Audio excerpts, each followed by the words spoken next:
तो लोकसभा में तुर्की और सीरिया में आए भूकंप में जान गंवाने वाले लोगों को श्रद्धांजलि दी गई। इसके बाद स्पीकर ओम बिरला ने भारत सरकार की ओर से की जाने वाली मदद के बारे में सदन को बताया।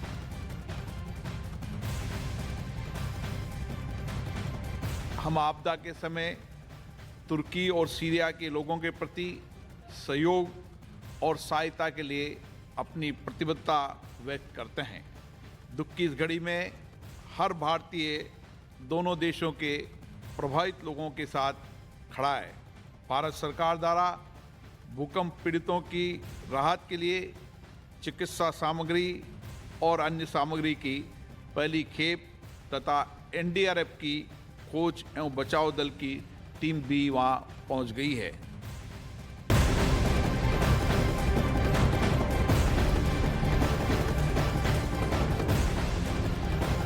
और 7.8 तीव्रता के भूकंप के बाद तुर्की और सीरिया के लोगों ने सोमवार को तबाही का जो मंजर देखा वो दशकों तक दर्द देने वाला है। यहाँ आए भूकंप से भयानक तबाही अब भी जारी है। दोनों देशों में अब तक 5,000 से ज्यादा लोग अपनी जिंदगी गंवा चुके हैं।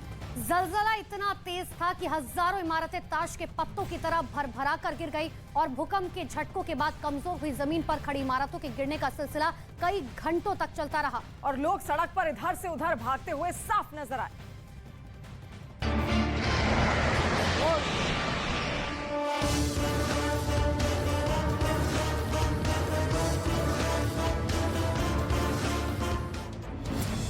जब कांप उठी जमीन,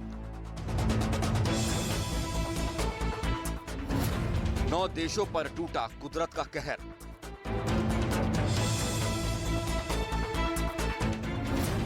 हजारों इमारतें जमींदोज।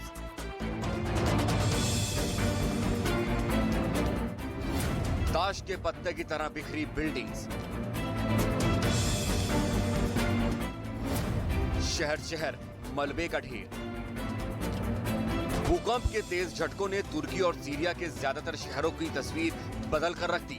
इन देशों में भूकंप की वजह से हजारों इमारतें ताश के पत्तों की तरह बिखर गईं। सेंट्रल तुर्की के कई कस्बों और शहरों में भूकंप ने कई इमारतों को मलबे के ढेर में तब्दील कर दिया, जहां मलबे में भारी संख्या में लोगों के दबे होने की आशंका जताई गई। मलबे में फंसे लोग जिंदगी और मौत से जंग लड़ रहे हैं।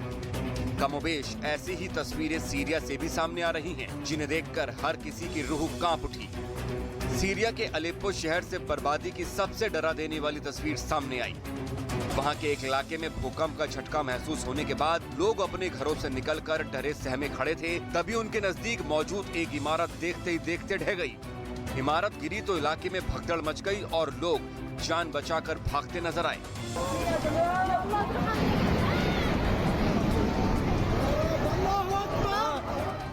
शहर के दूसरे इलाके से भी ऐसी ही एक डरा देने वाली तस्वीर सामने आई, जहां लगातार झटकों से हिल रही धरती के बाद घरों से निकलकर लोग सड़क पर आ गए।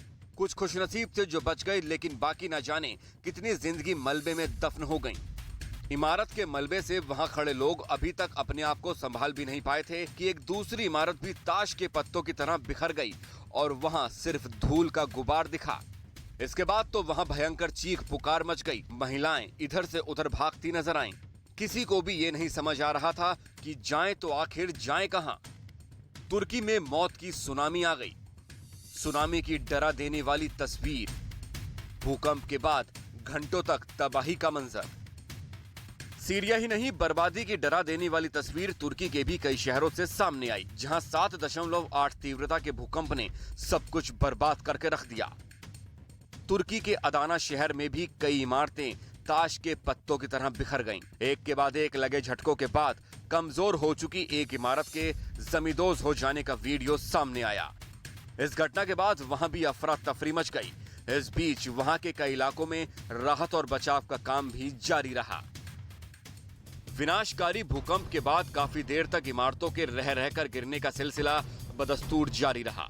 तुर्की के मलात्या शहर से सामने आई एक तस्वीर में दिखा कि एक इमारत महज कुछ सेकंड में धराशायी हो गई। उनमें रहने वाले कुछ लोग अपनी जान बचाने के लिए अपने परिवार के साथ भागते दिखाई दिए। मलात्या में तो इस तरह की तस्वीरें कई इलाकों में नजर आईं। वहां लगातार रेस्क्यू ऑपरेशन भी जारी रहा। इस काम में खोजी कुत्तों की भी मदद ली गई।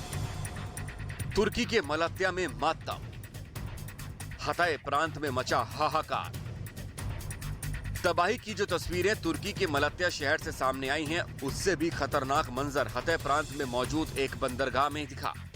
बंदरगाह को भी भूकंप से भारी नुकसान पहुंचा। वहां के एक हिस्से में तो आग भी लग गई, जिसकी लपटें आसमान तक उठती नजर आईं, जबकि धुएं का काला गुबार उस इलाके में फैल गया।